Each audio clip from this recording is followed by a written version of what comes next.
Pradelis-Saumon, la montagne par nature. Émission spéciale montagne, depuis la station de Pradelis-Saumon, en Haute-Savoie. Vous n'avez pas bougé, vous avez bien fait. Nous sommes toujours sur Radio Sensation. Nous continuons notre cheminement dans la découverte des aventures de la belle station de Pradelis-Saumon, avec notamment un événement important. Ça se passe tous les dimanches soirs actuellement. C'est le fameux pot d'accueil. Ça se passe à 18h sur le front de neige de Chevaly, avec l'équipe de l'Office de tourisme et de l'ESF qui vous donne un rendez-vous sympathique pour vous faire découvrir les différentes activités qu'ils vous présenteront dans la semaine, autour d'un verre de vin chaud à boire avec modération et de chocolat. Pour ne rien rater donc de ces festivités blanches et poudreuses, nos reporters emmouflés en bonnet étaient sur place. Ambiance avec Aurélie et Vincent. Premier reportage, on a laissé notre micro traîner autour d'un couple venant de Touraine. Complètement, c'est très convivial, les gens sont super sympas, on retrouve toujours les mêmes personnes qui servent le vin chaud et c'est super sympa, c'est super agréable de venir discuter, tout le monde nous reconnaît, tout le monde se dit bonjour, que ce soit les skieurs ou les randonneurs, tout le monde se dit bonjour toute la journée, c'est super, c'est chouette. Alors la deuxième semaine de vacances, c'est cela ? Là on entame notre deuxième semaine de vacances exactement, ouais. Et puis on va essayer d'accélérer un petit peu le mouvement, quoi. Le programme est toujours le même ? Quasiment, on va essayer le ski de fond après-demain et voilà, changer un petit peu de sport. Alors, ce qui veut dire qu'en fin de compte, c'est pas reposant ça. Vous êtes levé à quelle heure le matin ? Ce matin, c'était 7h par les filles. Ouais. Par les filles, pas naturellement de vous-même en vacances. Non, sinon, c'est 8h. Alors donc, matin, course, l'après-midi, ski, et le soir ? Bien des fois, on fait un petit décrassage, on vient là, on vient de courir encore 3 quarts d'heure et voilà. Et puis après c'est vin chaud et puis apéro avec les amis, parce qu'on a d'autres amis qui sont dans d'autres chalets. Et on se retrouve à une quinzaine pour l'apéritif avant d'aller coucher les petites. Et vous venez d'où ? De Tours, de Chinon exactement. Alors, qu'est-ce que vous pensez du vin de la Haute-Savoie ? On en boit un petit peu, on goûte, c'est très bien, c'est différent d'une autre, mais c'est très bien aussi, il n'y a pas aucun problème. Et vous avez goûté, j'imagine, aux spécialités culinaires aussi. Qu'est-ce que vous aimez ? On aime bien tout ce qui est tartiflette, raclette, les plats, oui, les dios aussi. Non, on aime bien tout. On n'est pas difficile. Tout ça, tartiflette, raclette, pour courir le lendemain matin, c'est pas trop lourd ? Justement, ça fait une bonne excuse pour aller courir. Merci à vous. De rien. Merci, au revoir. Des festivités également donc aux alentours de la station Pradelis-Saumon, activité internationale avec un événement qu'on attend avec impatience ici tous les ans, c'est la fameuse Odyssée Véronique. Absolument, et elle passe demain dans notre station. C'est la 14e édition de cette Odyssée, puisqu'elle est née en 2004. Et c'est, je vous le rappelle, l'une des plus grandes courses internationales de chiens de traîneau à étapes. Et tenez-vous bien, Dominique, ils vont parcourir, pour la catégorie longue, plus de 600 km linéaires de pistes et 22 000 dénivelés positifs. Ça fait quand même beaucoup.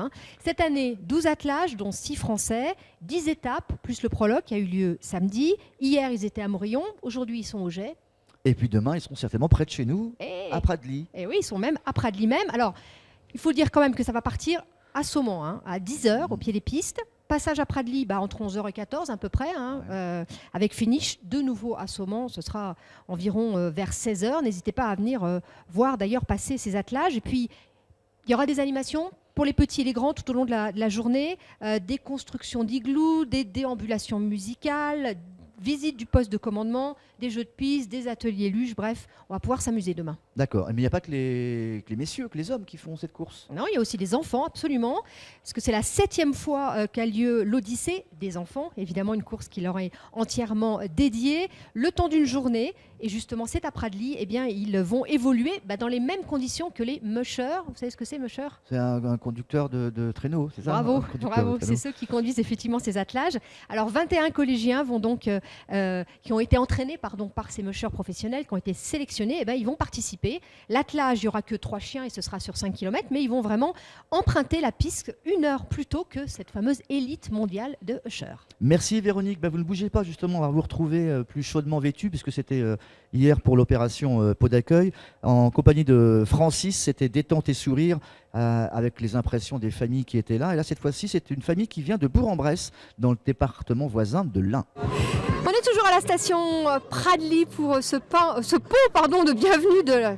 J'ai pourtant pas encore pris de vin chaud. Voilà, on essaie de voir un peu avec les personnes qui sont toute la semaine dans la station pourquoi ils sont venus ici et qui nous racontent un peu leur expérience. Et je suis avec Charlie, bonjour. Oui, bonjour. Bonsoir plutôt. Tu es arrivé il y a combien de temps toi ? Ce matin. Ce matin, d'accord. Et tu arrives d'où ? Bourg-en-Bresse. D'accord, donc c'est pas très très loin. Non.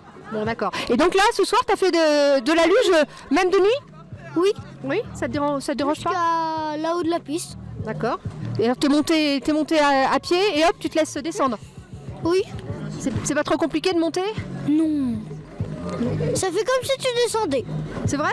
Oui. Et puis ça vaut le coup parce que dis donc, c'est une belle descente là. Et alors, Ça glisse. ça glisse?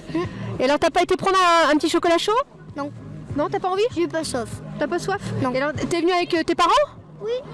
Est-ce qu'ils peuvent venir, et ton frère, est-ce qu'ils peuvent venir parler un peu? Le papa et la maman? Hop là. Bonsoir. Vous vous appelez? Ingrid. Ingrid. Et monsieur? Guillaume. Guillaume, d'accord. Donc, c'est la première fois que vous venez dans la station? Non, c'est la 3e année. D'accord, donc j'imagine que pour une bonne raison, vous aimez bien vous trouver là? Ouais, c'est une station familiale, il y a tous les services à proximité, c'est l'idéal.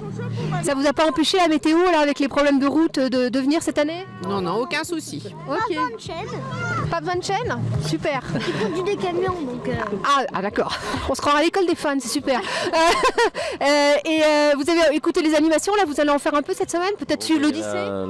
Oui, on va regarder. Puis il y a la retraite au flambeau. La descente au flambeau. Ah oui, tu vas la faire? Oui. Ah d'accord. Comme tous les ans. Comme tous les ans? Bon bah super. Bon bah on vous laisse déguster et profiter de la station. Bonne soirée. Bonne semaine, au revoir. On continue notre reportage sur ce fameux pot d'accueil.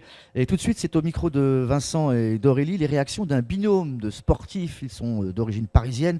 Ils viennent de Seine-et-Marne. Nous sommes avec Jean et Vincent qui sont également vacanciers ici. Alors messieurs, tout d'abord bonsoir. Bonsoir. Bonsoir. Alors pourquoi venir passer ces vacances ici au Prat de Lissomont? Alors, il vous répondra mieux que moi, je crois. Je suis un habitué de la station. Mes parents m'ont emmené ici depuis que je suis petit. C'est vraiment sympa, j'apprécie vraiment. C'est cool ici, c'est tout. Et cool, pourquoi justement? Est-ce que c'est le côté familial? Est-ce que c'est le côté petite station? Qu'est-ce qui vous intéresse? Parce que vous êtes jeune. Les jeunes en général vont plutôt là où ça fait boum boum, zing et crack. Et qu'est-ce qui vous intéresse vous de venir ici dans une petite station plutôt familiale? C'est avant tout pour le sport d'hiver. On va faire du snowboard. Je vais faire découvrir à mon ami le snowboard. On a beaucoup de pistes. Prat de Lissomont, c'est relié. Ça nous donne un grand domaine skiable, une grande variété de pistes. Il y a un snowpark, ski alpin, ski nordique, snowboard, snowblade, il y a tout à faire ici. Parapente? Parapente, là en hiver je sais pas trop, mais parapente aussi. Avec le ski, hop, directement on part avec les skis au pied. Vous avez essayé déjà? Non, jamais. En été, oui, mais avec les skis, je sais pas, ça m'a l'air un peu extrême. Sinon, comment se déroule une journée type pour vous? Est-ce que c'est plutôt lever tard, on y va farniente, ou vous êtes dès l'ouverture des pistes déjà sur les spatules? À mon avis, ce sera dès l'ouverture des pistes. Première fois que je vais skier, donc ça sera dès l'ouverture des pistes. Alors les sensations pour une première fois? Stress? J'ai pas encore skié, on est arrivé ce soir. Donc un petit peu de stress, on verra. Bon, les premières chutes seront difficiles, mais j'espère que ça va aller, que je me mettrai vite dans le bain. Vous prenez des cours ou vous vous lancez comme ça, comme un warrior? Comme un warrior, mais il va me former un petit peu. Donc on va voir. Snowboard, oui. Pas envie d'essayer le ski? Non, parce qu'en fait, vu qu'il fait du snow, ce sera plus facile pour me dire 2-3 trucs, enfin me dire des conseils. Alors justement, Jean, ça tombe bien, toi qui fais du snow depuis de nombreuses années, qu'est-ce que tu donnerais comme conseil aux gens qui commencent la pratique du ski ou du snow? Est-ce qu'il faut mieux commencer par prendre des cours? C'est quoi la grosse différence entre le snow et le ski? Ah, ça fait beaucoup de questions. Alors, qu'est-ce que je conseillerais? Oui, prenez des cours évidemment. Ça sera beaucoup plus simple, vous serez bien mieux formé et vous ne prendrez pas de mauvaises habitudes avec un formateur de l'ESF. Sinon, c'est vraiment une préférence personnelle, mais je trouve plus de simplicité et une progression plus rapide dans le snowboard que dans le ski. Vous pourrez plus facilement explorer la station et voir de nouvelles choses en snowboard. Et justement, quelques conseils, toi qui pratiques régulièrement, quelqu'un qui commence le snow demain, c'est quoi l'idée? Qu'est-ce qui est le plus important? Le matériel, la position Faut y aller doucement, progressivement, pas se démotiver sur les premières chutes, bien travailler l'équilibre doucement et ça va venir tout seul, juste avec la pratique. Et vous venez de quelle région tous les deux? Donc région parisienne, c'est le 77, Seine-et-Marne. Donc on est juste à côté de Disneyland. Donc là, voilà, région parisienne. Et alors la journée, ski, on l'a compris, snow, et le soir, le programme c'est quoi? Repos. Fondu, spécialité régionale, on s'en met plein la panse. Voilà donc ce pot d'accueil, on aura l'occasion de le retrouver d'ici quelques instants. On repart également sur d'autres activités de montagne avec notamment, je pense, je suis un peu perdu, vous allez pouvoir m'aider Véronique? Non, je crois qu'on se retrouve d'ici quelques instants. On se retrouve dans quelques instants. Le temps de... voilà. Et puis on aura l'occasion également de vous parler de ce qui se passe aux alentours des hauteurs de 1200, 1300, 1800 mètres avec les premières aventures liées au ski. A tout de suite. Toute l'équipe de Sensation est à la montagne pour une émission spéciale depuis la station de Pradely-Saumon en Haute-Savoie.